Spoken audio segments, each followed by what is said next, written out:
喺瞬息萬變嘅消費市場，企業如何喺傳統同埋創新之間取得平衡？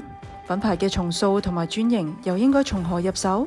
今集我哋邀請到3個本地品牌，分享佢哋如何突破傳統框架，開創新機遇嘅心路歷程。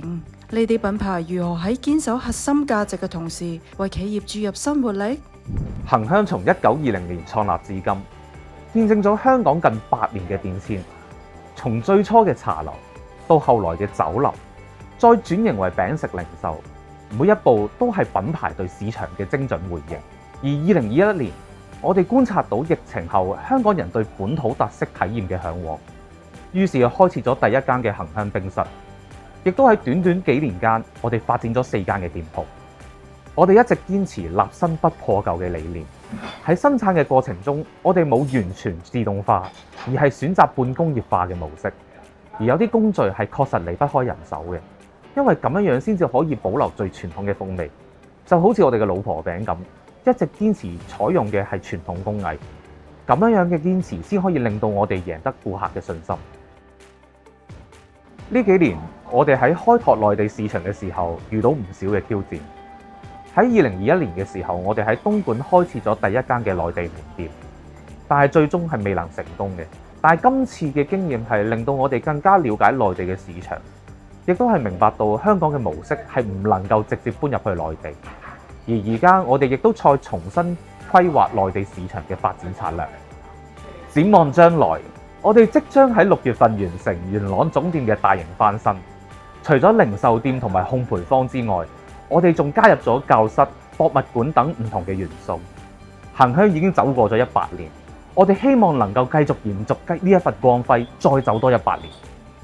以人為本、誠實守信、創新精神，一直係我哋佳寧拿嘅核心價值。作為一個傳統嘅潮州餐飲食品品牌，我哋深信要喺呢個瞬息萬變嘅市場中站穩腳步，既要守住傳統嘅精髓，亦都要與時並進。近年我哋觀察到消費者對健康飲食嘅關注越嚟越高，我哋因此亦開始調整產品嘅配方，研發低糖低油嘅選擇。加上有唔少嘅老客戶都同我哋反映，想保留傳統老味道嘅同時，亦想嘗試新嘅菜式。呢啲嘅回饋俾我哋更有信心繼續創新。為咗更好地掌握了解市場嘅動向，我哋會持續收集顧客意見同埋分析市場嘅數據。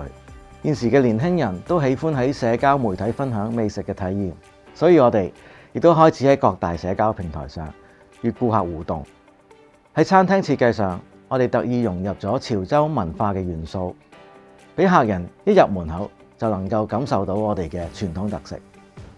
最令我感到欣慰嘅係，我哋喺創新嘅過程中依然保持住產品嘅品質，老客戶依然喜歡我哋嘅傳統味道，新客人亦都被我哋嘅創新菜式所吸引。未來我哋會繼續深化品牌文化嘅內涵，同時關注環保議題，為下一代延續呢份美味與傳統。好多人問我點解 EDO 每年都推出300至600隻新產品，其實呢個就係我嘅特色，不斷嘗試，不怕失敗。我經常講唔去冒險，反而係最大嘅危險。作為一個零食嘅品牌，我必須緊貼市場嘅脈搏，了解消費者不斷改變嘅口味。我經常親自到日本、韓國、泰國唔同地方嘅展覽會去揾啲新產品。記得有一次，我一日就走訪咗好多家嘅工廠，由朝到晚不斷喺度試啲新產品。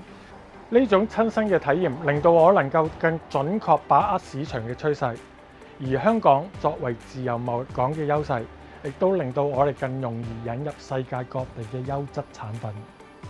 咁多年嚟，我成功培育咗幾個新品牌，例如甜品二重奏啦，同埋多慶屋。